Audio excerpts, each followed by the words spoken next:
All right, Shalom. I want to give all the praise, honor, and glory to Yahweh Bahasham, Yahweh Shai Bahasham, Rakakwadash. Double honors to the apostles and elders of Great Millstone who taught me this truth, and double salutations to all you Akim out there laboring, the house of David, the elect, that's pushing this word with all truth, righteousness, and sincerity. Shalom to you, brothers, and shalom to the elect. I'm back with another quick lesson through the Holy Spirit, the Rakakwadash. And the scriptures say that this devil is a physician of no value. Okay, this is the unwise king that destroys his people. In relation to this article, which we'll come back to here, but this article is from newstarget.com. The headline, it reads, it says, over 60% of Americans are hooked on pharmaceutical drugs. These are the most commonly prescribed drugs and their most persuasive side effects, man. This is why society is going mad. This is why people are pretty much bugged the hell out of their minds. All right, it goes back to these damn devils in this pharmacy, right? Going back to Pharmakeia, which is pretty much, witchcraft and sorcery. All right, people are under spells. People are under, demonic possession, man. And that's all throughout America, which we're going to play in a couple of these videos. But I just wanted to start with this one because we had brought this topic out a few years ago, right? Eustace Mullins, murder by injection interview, right? So we'll play a little bit of this, make some points. Hello, I'm Bobby Lee, and this is the Bobby Lee Show. And today we have with us a very special guest. His name is Eustace Mullins. We have this book that Eustace Mullins wrote. It's called Murder by Injection, the story of the American medical conspiracy against America, against you and I. So it's murder by injection. Eustace Mullins, we're happy to have you with us today. Tell us a little bit about how did you come to write this book, Murder by Injection?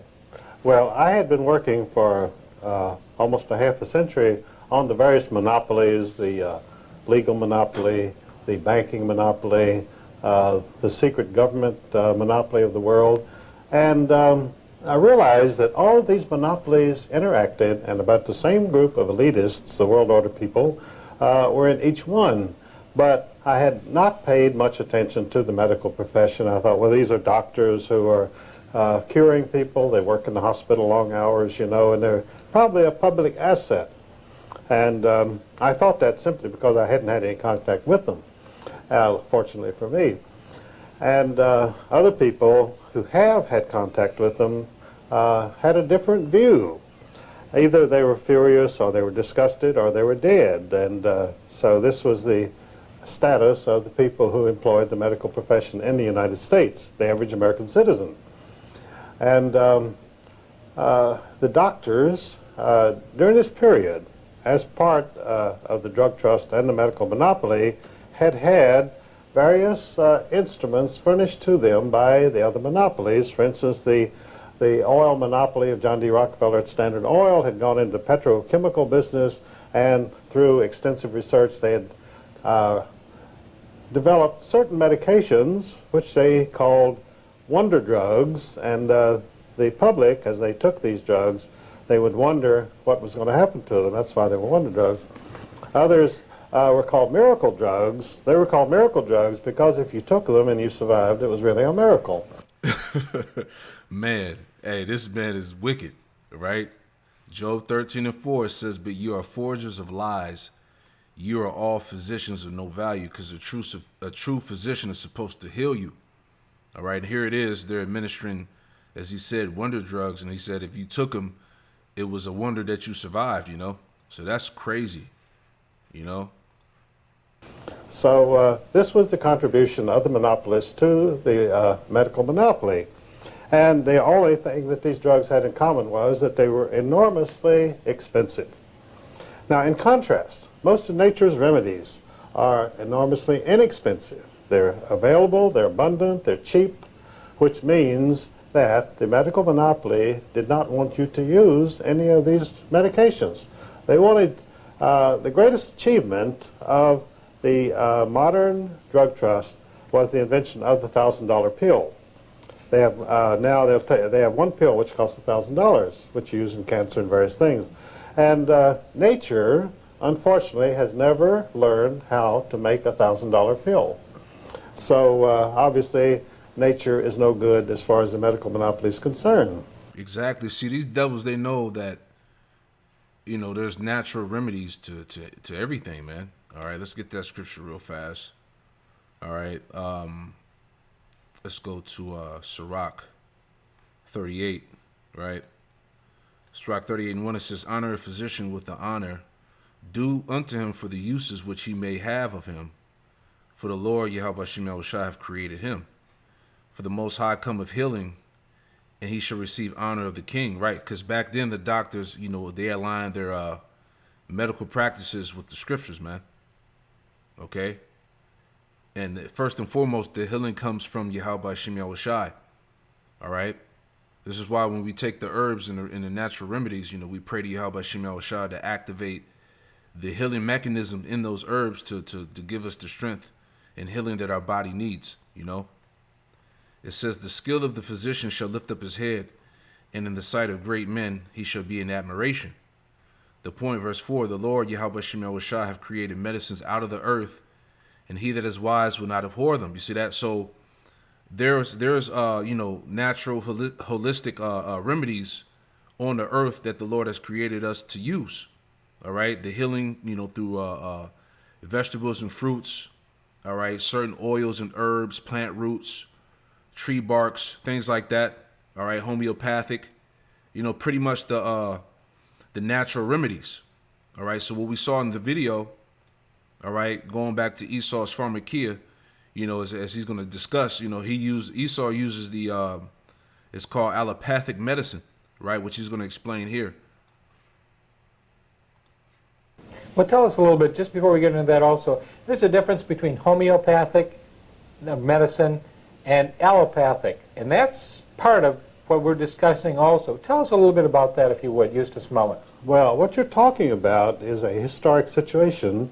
In the 19th century, most Americans thrived on what is called homeopathic medicine, which is mostly naturopathic remedies available through nature in abundance at low cost.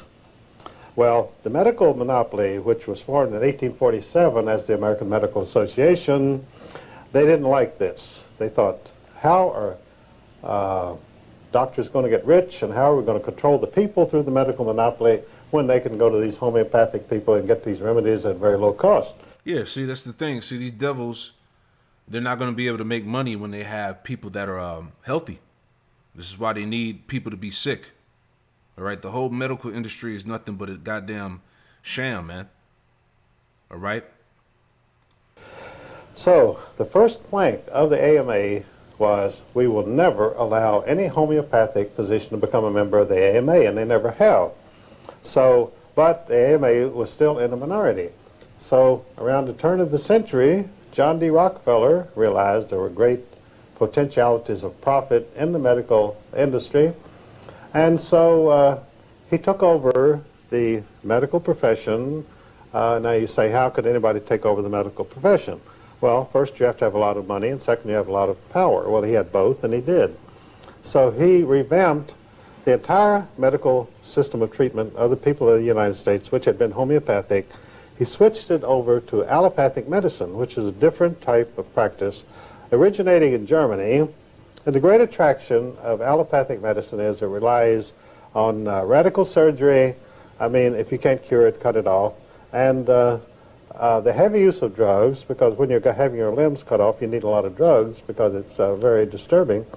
And lengthy hospital stays, none of which are features of homeopathic medicine. It's entirely the reverse. Yeah, and that's what Esau does. Everything he does is backwards. All right. So when he was speaking about the allopathic medicine, this is what Esau does. All right. They cut off limbs. Right. They use synthetic drugs that are created in these labs, which is just high level witchcraft and sorcery. All right. These drugs, they alter the mind and body. You see, this is all Esau's pseudoscience, man. Again, he's a physician of no value. All right. The unwise king. Let me get that. Right? This is Sirach 10 and 3, straight to the point. It says, An unwise king, Sirach 10 and 3 says, an unwise king destroyeth his people, but through the prudence of them which are in authority, this city shall be inhabited. And again, and I want to make the point as well, all right, this is why the earth needs new management. This is why the earth needs the elect back on the throne of power, man. All right, because if not, the earth will not thrive under the rulership of this man, right? Back in the article again, the headline, it says over 60% of Americans are hooked on pharmaceutical drugs. These are the most commonly prescribed drugs and their most persuasive side effects, right? Let's read on. It says, America has become the most medicated society in history. All right, everybody's high. Everybody's out their fucking minds. They're under the spell, these demons. All right, all going back to Pharmakeia, the pharmacy.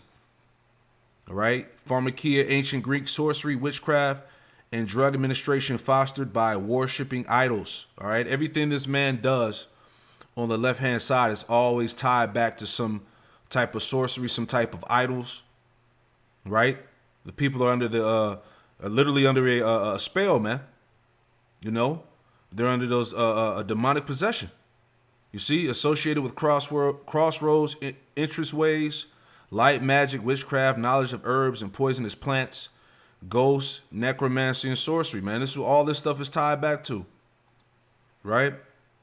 America has become the most medicated society in history, with 60% of adults willingly swallowing Big Pharma's chemical concoctions, often without full knowledge of their dangers. The U.S. healthcare system operates as a glorified drug cartel, pushing pills while concealing devastating side effects. Right? Like they show you in those commercials every time they try to pub a new drug. You know, they talk about the side effects all fast. At the end of the commercial, right? Rectal bleeding, heart attacks, loss of vision, right? And they go through that shit fast, right? This man is the devil. Understand that. Devastating side effects, dependency risk, and foreign supply chain vulnerabilities. With China and India controlling 75% of drug imports, including life-saving medications, Americans are one geopolitical crisis away from mass withdrawal crises. The question isn't just how this happened, but why the medical establishment continues to profit from human suffering. And we just saw that in the beginning of the video here, going back to Eustace Mullins' murder by injection. All right, going back to the Rockefeller industry, or how they took over the medical field and went from natural homeopathic remedies to allopathic, which is pretty much destroyed people, man. Right? That's Esau's pseudoscience, man. The left hand, right? It says the medical system has failed to integrate nutrition, herbal medicine, and a host of integrative therapies that can help and improve the quality of life for millions. And we just read that in Sirach 38. The Lord has created medicines out of the earth, and he that is wise will not abhor them. It says the following article lists the most commonly prescribed drugs and delves into their most persuasive side effects, right? 60% of U.S. adults are on at least one prescription drug. And you see that through the music and the culture, especially dealing with Jake. Niggas talk about popping pills. Niggas is always high on shit, right? That's the American culture here. 27% take 4 or more pharmaceuticals, exposing them to compounding side effects. Women use antidepressants at twice the rate of men at alarming 17.7%. 75% of essential medicines are imported, with China and India controlling critical supply chains. ADHD drug prescriptions surged by 60% in a decade, masking normal childhood development as a disorder. All right, everybody's on some type of drugs, man. Right, and it goes into the different drugs, the side effects, right? Astrovastin, Lipitor, cholesterol side effects, muscle breakdown, liver damage, memory loss, right? Amoxicillin, antibiotic, side effects, gut microbiome destruction, antibiotic resistance, man, right? And the rest reads on. All right, so hey, these people in this society are cooked, man. All right. Again, this is the damn devil that we're dealing with, man. All right. Let me play this real fast, too.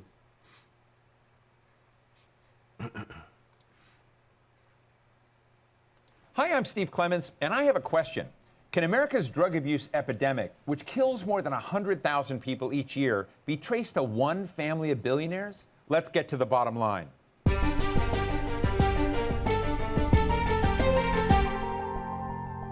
By the time this show ends, 5 Americans will have died from a drug overdose.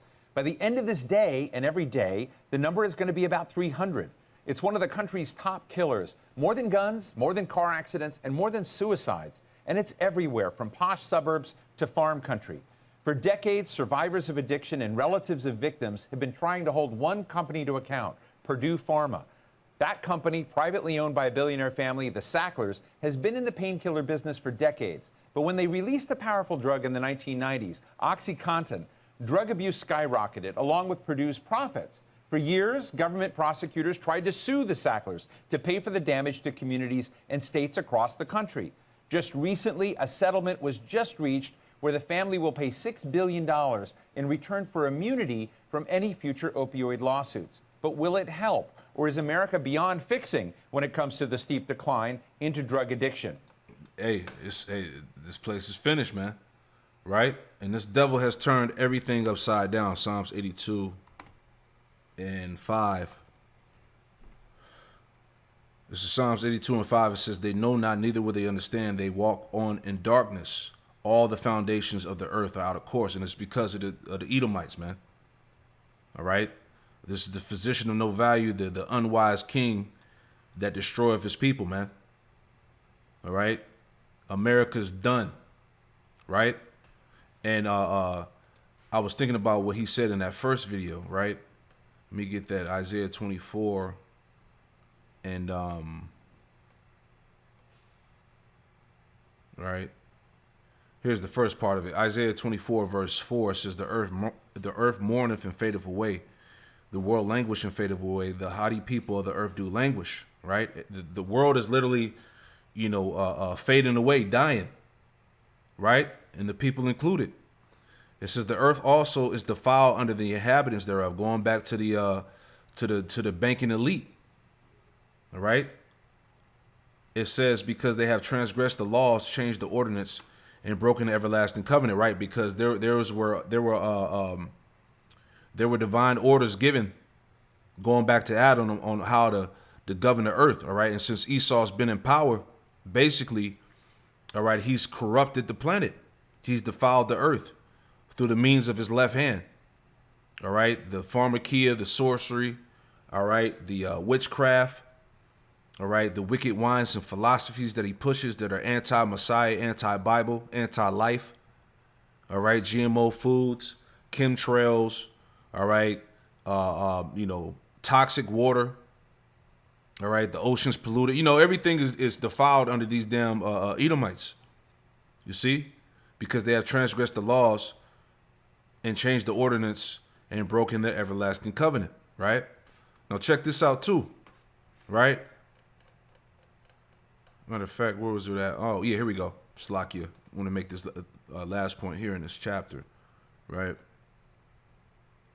Because like they were saying, hey, when shit gets real out here, all right, these people that depend on these drugs and the alcohol and, whatever the case may be, all right, they're gonna lose it in the time to come when society collapses, man. All right, Isaiah 24 and 8, it says, the mirth of the tabret ceases, the noise of them that rejoiceth endeth, the joy of the heart ceaseth. It says, they shall not drink wine with the song. Strong drink shall be bitter to them that drink it. Right, the strong drink, the alcohol, the drugs. It's not going to take away the pain. It's not going to take away the distress. All right, when this shit fully breaks down. Right? So again, this is why we say that the elect are needed, man. Check this out too. It was about 10 months ago. And finally, we've all heard about people being meth addicts, but studies now show that we're not alone. Fish are also becoming addicted to meth and birds to antidepressants.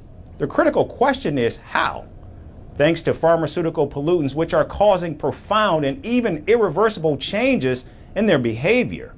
Our final report explains how this is happening and what it means for wildlife. Yeah, so these same pharmaceutical drugs that people are addicted to, they're in the it's in the tap water, it's in the ocean, right? Sea animals getting addicted to meth, fentanyl, right? How is this happening? Because of the rule of the Edomites, right? Revelation 11. This is why this man has to go again. Revelation 11 in verse 18, it says, "And the nations were angry, and thy wrath is come, and the time of the dead that they should be judged, and that thou shouldest give reward unto thy servants the prophets, and to the saints, and to them that fear thy name, small and great, and shouldest destroy them that destroyeth the earth." See that? And this Edomite is responsible for destroying the planet. As we read in Isaiah 24, the earth is defiled under the rulers, under the inhabitants thereof. You can't make this up. Buckle up for the wildest wildlife safari of your lives. The animals of this planet are going through something. It's bizarre, unexpected, and downright hilarious. Animals have now unintentionally joined the race of humans in getting high. Modern pharmaceutical drugs are affecting animals in a way that no one could have ever imagined. From fish getting high on meth to birds popping antidepressants like candy. The waterways have turned into nature's own version of a dodgy street corner. Illegal drug pollution is becoming a growing threat to wildlife. So here's what the scientists have found out. Brown trout fish, for instance, are now flaunting a rather unconventional addiction. Forget about typical fish food. These underwater rebels are now hooked on meth, and they're not alone. We found cocaine in our marine organisms, we found MDMA, we found methamphetamine, and these are in crabs, in oysters, in seaweeds, in worms that live in the sediment. Thanks to contraceptive pills in the waterways, some fish are taking gender fluidity to a whole new level. Fish which were meant to be born as males are now growing female organs. Male fish growing female organs because of the pharmaceutical drugs that's in the ocean, man. This shit is crazy. This has caused a dramatic decrease in their population with local extinction events. It looks like a scene from Finding Nemo and Sex and the City, but more confusion and fewer happy endings. Yeah, there have been concerns amongst those scientists that study whales and dolphins that the concentrations of some PCBs are so high now that it's preventing them from reproducing and they're infertile. And it's thought that some populations will become extinct in the future. Over in the land of birds, female starlings are strutting around with antidepressants in their systems, and this has turned the dating scene into a tragic comedy. Male birds are not happy with these medicated divas. They are now singing less and acting more aggressively. They have even lost the fear of their predators. But this isn't the end. Scientists have even more to add. In India, the majestic vultures were living the high life until an anti-inflammatory drug given to cattle came into the picture. Between 1992 to 2007, the vulture population nosedived by over 97%, feeding on the drug-laced carcasses of cattle. But with the decline in vultures cleaning up the bones, dogs took over that role. But eating the drug-infested dead cattle led to a rabies boom. According to scientists, this drugged-up disaster is a global phenomenon. The drugs, which were designed to be potent at low doses, are throwing our ecosystems into chaos. You see? All the foundations of the earth are out of course, man. All right? This is why the earth needs new management, new rulership, man. All right? Creation is waiting on that. Romans 8 and verse 19. And it reads, I start at verse 18. Romans 8 and 18, it says, "For I reckon that the sufferings of this present time are not worthy to be compared with the glory which shall be revealed in us." All right, because we're waiting to be restored in those new, perfected bodies. It says, "For the earnest expectation of the creature waiteth for the manifestation of the sons of God." So the Lord's creation, earth itself, is waiting for the sons of God to be reestablished in power so the earth can flourish again. Because right now, as we're witnessing, the earth is in a dying state. All right. Animals are hooked on pharmaceutical drugs. Majority of Americans are hooked on drugs, you know. Right? It says, Romans 8 and 20 says, for the creature was made subject to vanity, not willingly, but by reason of him who have subjected the same in hope, because the creature itself also should be delivered from the bondage of corruption into the glorious liberty of the children of Yahweh Shem Yahushai. Right. So we're waiting to be delivered and put into those new bodies. All right. To be delivered from this bondage of corruption. All right. These corruptible bodies. Verse 22, it says, for we know that the whole creation groaneth and travaileth in pain together until now. So what we just saw here, dealing with the people, dealing with the animals. All right. How the pharmaceutical drugs are destroying habitats, man. Animals hooked to meth and cocaine, prescription pills, changing the genetic makeup of animals. You know, this is madness, man. Right? But it all goes back to who? The wicked. You see? This is why he has to go. Right? Pray this quick lesson was edifying. Shalom to the next one. Shalom.